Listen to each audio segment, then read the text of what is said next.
So I'm looking at property demergers at the moment, so I'm going to run through over the next couple of weeks some examples of how you might split properties from trading groups or split a property portfolio between two different groups of shareholders. This week, looking at splitting property out of a trading group. This is a live case, and it's something that we were doing mainly for IHT planning, because we had a group or a standalone trading company that had two residential properties plus some investments in it, which for inheritance tax purposes actually meant that business relief probably didn't apply. And of course, if you're not a trading company, then you also had problems with things like business asset disposal relief. So what we had here, we had a family company, mum, dad and three children. They had a company, as I say, two residential properties, an investment portfolio, a trading property and a trading activity. The simple way to do this, when we're looking at demergers, we've got three types of demergers that we're mainly looking at: a statutory or exempt distribution demerger. That's not possible here because for that you need trading companies before and after. Here we were going to have a investment company being our property company and a trading company, so we wouldn't meet the conditions for an exempt distribution demerger. A liquidation or section 110 demerger wasn't suitable because of potential SDLT problems, so we're into capital reduction demerger. So what we want to end up with: same shareholders, same shareholdings and proportionality. We just want a company or a group with the trading property and the trading activity or trading company, and then we want a separate group with just the investment activities, which is the property and the investment portfolio. How do you do that in a simple capital reduction demerger step plan? Firstly, we need a new holding company.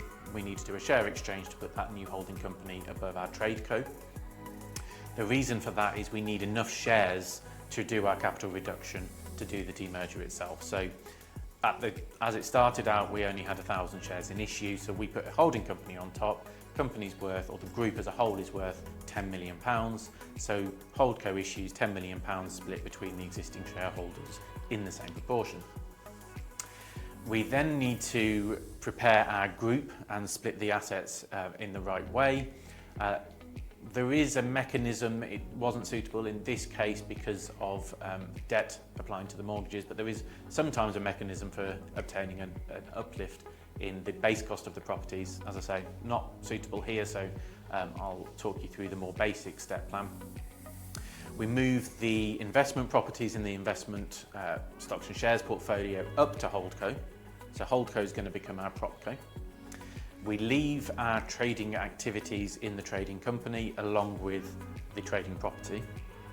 That is normally the preferred way to do it because, of course, if you've got, other than the fact we've got conveyancing to do on the properties, the trading activity is a much bigger upheaval with things like customers and suppliers changing, bank accounts changing.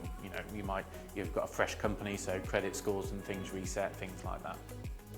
So we now have Holdco owning our investment assets, and we have TradeCo in the same group with its trading property and the trading activities. We've now got the group in a situation where it's ready to demerge, so we reduce the share capital of Holdco by the value of our trading company with the trading property in it, and then that is transferred out to a brand new holding company. So let's call that one TopCo. So now we have same shareholders, same proportions, but we've got different groups. We've got TopCo owning the trading activity and the trading property, and we've got Holdco owning the investment properties and the investment stocks and shares portfolio.